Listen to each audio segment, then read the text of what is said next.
Hello दोस्तों। आज हम लोग स्टार्ट करने वाले हैं मैथमेटिक्स के ऑब्जेक्टिव का सीरीज, जिसमें हम लोग 10 पार्ट को कवर करेंगे।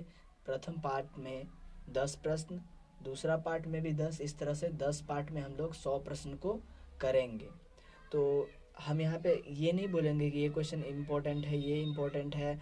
हम आपको ऑब्जेक्टिव के कॉन्सेप्ट को देंगे। 100 कॉन्सेप्ट हम आपको ऐसा देंगे जिसके बेस पे ही एग्ज़ाम में क्वेश्चन पूछे जाते हैं।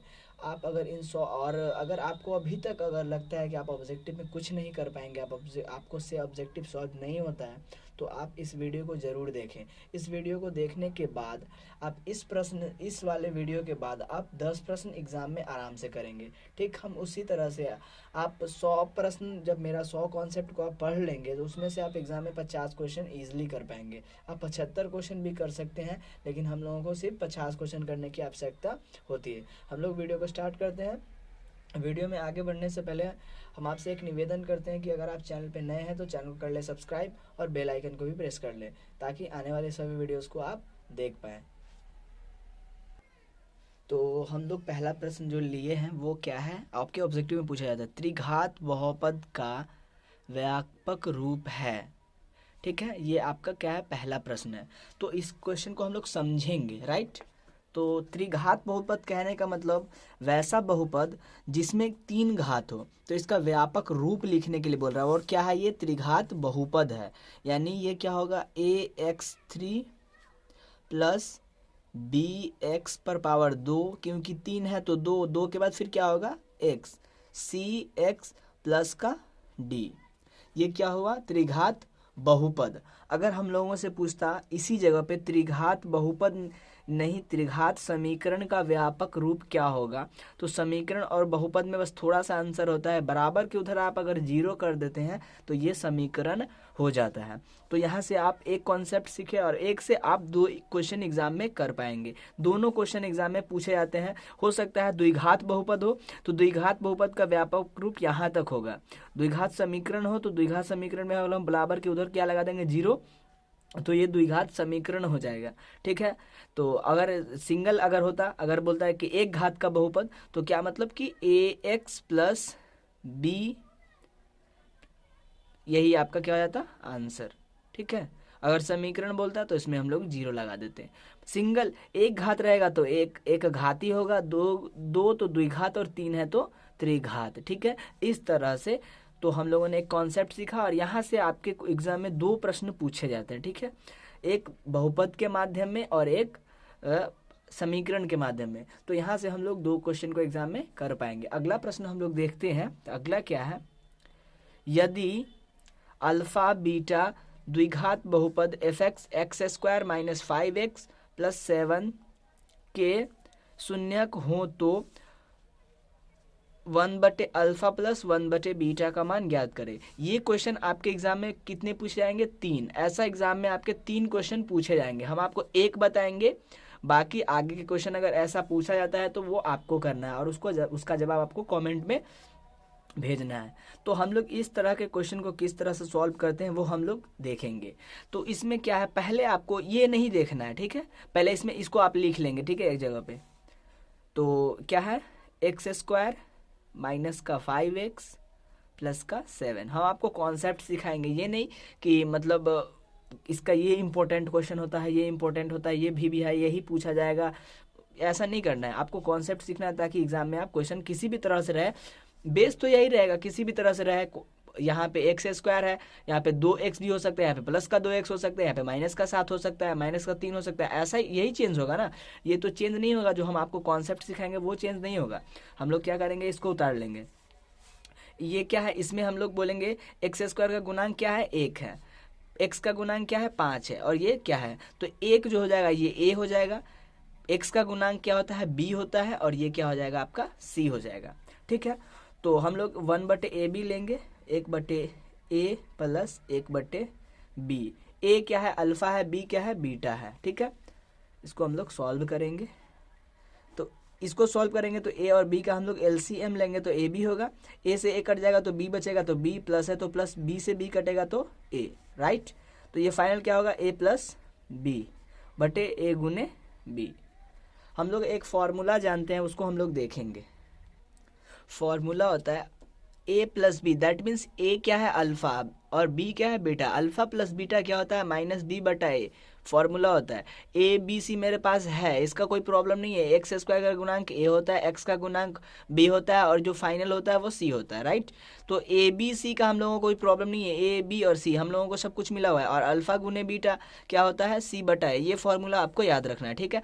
इसको हम लोग सॉल्व किए 1/अल्फा प्लस 1/बीटा, तो इसका फाइनल आंसर क्या आया अल्फा प्लस बीटा बटे अल्फा इंटू बीटा। क्या करेंगे हम लोग, इन दोनों मान को बटे में कर देना, राइट। अल्फा प्लस बीटा बटे अल्फा गुने बीटा, तो ये क्या मिला, हम लोग इसको क्या करेंगे लिख लेंगे माइनस बी बटा ए। बी का मान क्या है माइनस का 5 और माइनस पहले से है इसमें, तो माइनस और माइनस क्या हो जाएगा प्लस। तो ये आंसर क्या मिलेगा 5 बटे ए है ना। ए का मान हम लोग देखेंगे, ए क्या है यहाँ पे है। हम लोग कॉन्सेप्ट सीख रहे हैं, ओके। ये बहुत इंपॉर्टेंट प्रश्न है, आगे हम लोग देखेंगे। सी बटा है, सी क्या है 7, ए का मान कितना है 1। बट्टे के बट्टे में अगर कोई भी संख्या बराबर में हो तो वह कट जाता है। फाइनल आंसर क्या मिलेगा आपको 5/7। तो जो विकल्प में आपका 5/7 होगा वो राइट आंसर हो जाएगा। इस तरह से आप इस तरह के क्वेश्चन को इजीली सॉल्व कर पाएंगे। हम लोग अब तीसरा प्रश्न को देखेंगे। तीसरा प्रश्न है द्विघात बहुपद 6x² माइनस 7x माइनस 3 के शून्यक होंगे। तो हम लोग आज एक बहुपद लेके उसका शून्यक निकालना भी सीखेंगे। चलिए हम लोग इसको सीखते हैं। तो ये आपका बहुपद दिया रहेगा, देखिए ये भी क्वेश्चन पूछा जाता है जो हमने अभी पहले आपको सिखाया है। ये आपका कॉन्सेप्ट था, आप इस बेस पे आप इससे सभी प्रश्नों को सॉल्व कर सकते हैं। और ये भी एक कॉन्सेप्ट ही है और ये एग्जाम में पूछा जाता है। आप इस क्वेश्चन को करने के बाद आप एग्जाम में 3 क्वेश्चन कर सकते हैं। हम लोग इसको कैसे निकालेंगे, तो मतलब जो x² का गुणांक होता है और जो फाइनल होता है ना उसको हम लोग गुना करते हैं, ठीक है। तो 6 को 3 के साथ गुना करेंगे तो कितना आएगा 18, और इसका हम लोग कर देंगे गुणनखंड, ठीक है। 9, 3 और 3। तो आप 2 को एक साथ ले लीजिए और 3 तिहाई 9 को एक साथ ले लीजिए, ठीक है। 2 9 कितना होता है 18, ओके 18। और अगर आप 9 में से 2 घटा देंगे तो कितना बचेगा 7। तो आपको मतलब ऐसा इसी 2 और 3 के माध्यम से ऐसा ही कुछ अंक लेना है जिसको गुना करने पर 18 आए और जोड़ घटाव करने पर माइनस का 7 आ जाए, ठीक है। तो हम लोग क्या करेंगे, एक ठो लेंगे 9 और एक ठो लेंगे 2, क्योंकि यही सीक्वेंस आता है। आप 3 को 3 के साथ गुना कर दीजिए तो ये क्या हो जाएगा 9, और 2 को अलग लीजिए तो इसके साथ x लगा लीजिए और इसके साथ भी x लगा लीजिए। लेकिन इसके साथ आप 9x माइनस का लगाइए और इसके साथ क्या कीजिए 2x प्लस का लगाइए, ताकि इसका फाइनल आंसर कितना मिलेगा माइनस का 7x, ओके। तो इस तरह से करना है। और 9 दूनी क्या होता है 18, 6 तिहाई क्या होता है 18। मतलब जोड़ने घटाने और गुना करने पर वो सारी चीज़ें हम लोगों को मिले, ठीक है। तो हम लोग क्या लिखेंगे 2x प्लस का 9x माइनस का, 6x² है तो 6x², 2x प्लस का और 9x माइनस का, माइनस का 3 है तो माइनस का 3। अब हम लोग क्या करेंगे 2 में से कॉमन लेंगे, ठीक है। तो 6x² प्लस 2x है, इसमें से आप क्या कॉमन ले सकते हैं, तो हम लोग 2x को कॉमन ले सकते हैं, ठीक है। 2x 6x² को आप क्या लिख सकते हैं 6 गुने x गुने x। 10 प्रश्न को पढ़ाने में हो सकता है 20 मिनट भी लग जाए, लेकिन आप इन 20 मिनट को देने के बाद आप एग्जाम में 10 क्वेश्चन को कर पाएंगे, ठीक है। इस तरह से हम जितना भी क्वेश्चन आपको पढ़ाएंगे उतना क्वेश्चन आप कर सकते हैं, ठीक है। तो 6 गुने x गुने x और यहाँ पे क्या है 2x, तो 2x को हम लोग 2 गुने x लिख सकते हैं। x और x तो दिख रहा है बट 2 नहीं दिख रहा है, लेकिन 2 का पहाड़ा में 6 आता है ना 3 बार में, तो हम लोग 2 इसमें से कॉमन ले सकते हैं। तो दोनों में 2 है, क्योंकि इसको क्या लिख सकते हैं आप 2 गुने 3।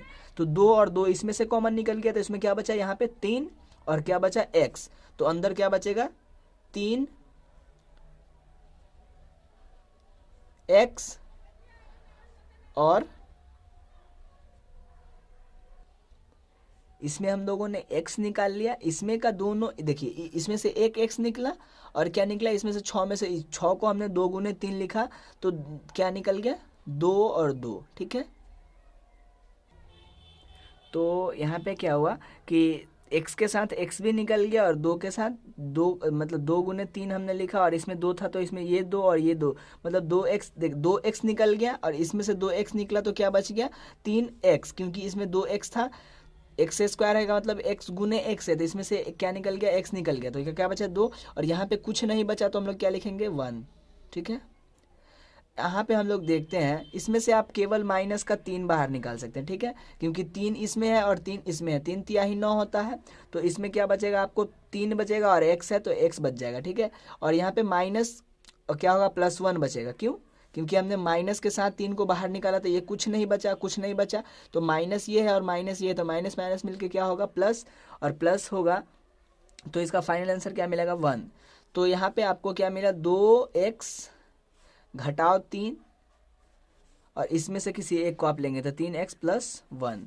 तो आप यहाँ से क्या करेंगे 2x बराबर 3 करेंगे, क्योंकि माइनस का 3 बराबर के उधर गया तो प्लस का 3 बना, और इधर 3x को बराबर के उधर लेंगे तो क्या होगा माइनस का 1, प्लस का उधर गया तो माइनस का, इधर x लेंगे 3 बट्टे क्या होगा 2, और हम लोग इधर x का वैल्यू लेंगे तो -1/3।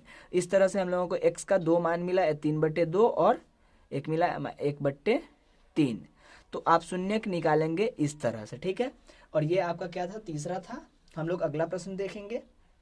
अगला प्रश्न है, यदि अल्फा तथा बीटा बहुपद x² + 2x + 3 का क्या हो मूल हो तो 1/α + 1/बीटा। जैसे हमने दूसरा प्रश्न को पढ़ा था बिल्कुल वैसा ही प्रश्न है, तो इसका आप आंसर लेके आप मुझे कमेंट करें। हम लोग अब 5वां प्रश्न को देखते हैं। प्रश्न है, दो रैखिक समीकरण के आरेख प्रतिच्छेदी रेखा है तब रैखिक समीकरण का युग्म होगा। ये याद करने वाला क्वेश्चन नहीं, हम आपको इसे समझाते हैं कि ये किस टाइप के क्वेश्चन हैं। किसी भी रैखिक समीकरण में जब ऐसा कंडीशन होता है तब उसकी जो है आरेखीय निरूपण कैसा होता है, प्रतिच्छेदी रेखा होता है। तो जब प्रतिच्छेदी रेखा होता है ना, उस कंडीशन में इसका केवल एक हल होते हैं। ठीक है, तो ऑप्शन में आपका क्या रहेगा, केवल एक हल। ठीक है, या फिर रहेगा आपको अद्वितीय हल। तो आप इन दोनों में या तो एक हल होगा या फिर विकल्प में रहेगा अद्वितीय हल। तो ये प्रश्न बहुत नॉर्मल है, तो आप इसे आराम से समझ सकते हैं। अगर आपको पहले में क्रॉस दिया हुआ है, कहने का मतलब कि आरेखीय निरूपण आपको क्या है, प्रतिच्छेदी रेखा है, तो उस कंडीशन में ऐसा फॉर्मूला बनता है a1/a2 बराबर और बराबर नहीं है b1/b2 और बराबर है c1/c2। ऐसा कंडीशन बनता है। इस कंडीशन में क्या होता है, एक हल होता है या फिर अद्वितीय हल होता है। ठीक है, हम लोग अगला प्रश्न देखेंगे, प्रश्न नंबर 6। प्रश्न है, निम्नलिखित में कौन परिमेय संख्या है। हम आपको कॉन्सेप्ट दे रहे हैं, इसीलिए एक एक क्वेश्चन में 2-2 मिनट का टाइम लग रहा है। तो आपके सामने कुछ इस तरह का क्या रहेगा। तो हम लोग इसमें विकल्प लिए हैं क्योंकि हम इसको आपको समझाएंगे कि आपको कैसे चेक करना है। एक प्रश्न को करने के बाद आप ऐसे वाले किसी प्रश्न को भी आराम से कर पाएंगे। ये एग्जाम में 3 क्वेश्चन पूछे जाते हैं अपरिमेय और परिमेय संख्या से संबंधित। तो √3 है, तो ये पहले ही क्या हो गया, अपरिमेय संख्या, दैट मीन्स ये परिमेय संख्या नहीं है। ये ऑप्शन है, इसमें क्या है, तो ये भी क्या होगा, आपका अपरिमेय संख्या नहीं होगा, क्योंकि इसमें क्या है √2 और ऐसा कुछ कंडीशन नहीं बन रहा है जिससे रूट खत्म हो सके। और यहाँ भी 4 + √5 है, ये भी अपरिमेय संख्या है। अगर आप डी में देखेंगे तो ये √16 है। ठीक है, तो √16 का वर्गमूल कितना मिलेगा, 4, और 4 को हम लोग क्या लिख सकते हैं, 4/1। ये p/q के रूप में है, और ये आपका क्या होगा, परिमेय संख्या होगा। अब हम लोग 7वां प्रश्न को देखेंगे। आपके एग्जाम में क्वेश्चन पूछे जाते हैं इस कॉन्सेप्ट से भी, दो क्रमित सम संख्या का HCF होगा, तो वो हम लोग देखते हैं क्या होगा। दो क्रमित सम संख्या कहने का मतलब क्या है कि दो सम संख्या हो, तो सम संख्या किसको बोलते हैं, ये क्या हो गया आपका सम संख्या, दो क्रमित सम संख्या। ठीक है, तो दो मतलब सम संख्या क्या है, 2 है, उसके क्रम से बढ़ेंगे तो 3 नहीं है, 3 के बाद क्या आता है 4, तो 2 और 4 क्या है, सम संख्या। हम लोग 2 और 4 का अगर HCF करते हैं तो इसका आंसर क्या आएगा, 2 दूनी 4, तो HCF कितना आया 2। आप कभी अब नहीं ना भूलेंगे कि दो क्रमित सम संख्या का HCF 2 होता है। आप इसे अच्छे से याद कर ले और इसे आप समझ भी लिए। हम लोग 8वां प्रश्न देखते हैं। 8वां प्रश्न तो सभी को आता होगा, ये क्वेश्चन बहुत इंपॉर्टेंट है, तो आप इसे बिल्कुल भी स्किप ना करें। यूक्लिड विभाजन से ज्ञात किया जाता है, तो क्या ज्ञात किया जाता है, तो HCF ज्ञात करने का ये क्या है, एक उन्होंने HCF ज्ञात करने का एक थ्योरी दिया था। ठीक है, यूक्लिड ने, तो यूक्लिड विभाजन एल्गोरिथम उसका नाम है। ठीक है, तो ये बहुत ईजी क्वेश्चन। हम लोग अगला प्रश्न देखते हैं। अगला प्रश्न है किसी धनात्मक पूर्णांक ए बी का एलसीएम गुने एचसीएफ क्या होता है। तो देखिए ए और बी है ना, तो आपको कुछ नहीं करना है, ए बी है तो सीधा सीधा क्या करेंगे, इसका एलसीएम गुने एचसीएफ क्या होता है, ए गुने बी होता है। ठीक है, तो ये इसका फाइनल आंसर है। ठीक है, आप इसे अच्छे से याद कर लें, ये सीधा सीधा आंसर होता है ए गुने बी। हम लोग 10वां प्रश्न देखेंगे और इस वीडियो का लास्ट प्रश्न। इस वीडियो का लास्ट प्रश्न है कि पाई क्या है। ठीक है, तो पाई का एक्चुअल वैल्यू क्या होता है, या तो 3.14 ऐसा होता है, और ये क्या होता है, रिपीट होता रहता है। ठीक है, या फिर क्या होता है 22/7। देखने में तो ये क्या लगता है कि पी बटे क्यू के रूप में है, बट ये पी बटे क्यू के रूप में नहीं है। क्यों? क्योंकि ये जो 1/4 है, ये 114 114 मतलब ये रिपीट होता रहता है, रिपीट, कभी इसका अंत नहीं होता है पाई का। इसीलिए पाई क्या है, पी बटे क्यू के रूप में नहीं है। 22/7 कहने का मतलब ये नहीं कि ये पी बटे क्यू के रूप में, ये पी बटे क्यू के रूप में नहीं है। तो इसका क्या मतलब है कि ये एक अपरिमेय संख्या है। तो अब विकल्प में आपका क्या रहेगा, अपरिमेय संख्या। इस तरह से हमने इस वीडियो में 16 मिनट लगा है, बट हमने 10 कॉन्सेप्ट को सीखा है। एग्जाम में ये पूछे जाएंगे, तो आप इसी बेस पे 10 क्वेश्चन एग्जाम में आसानी से कर सकते हैं।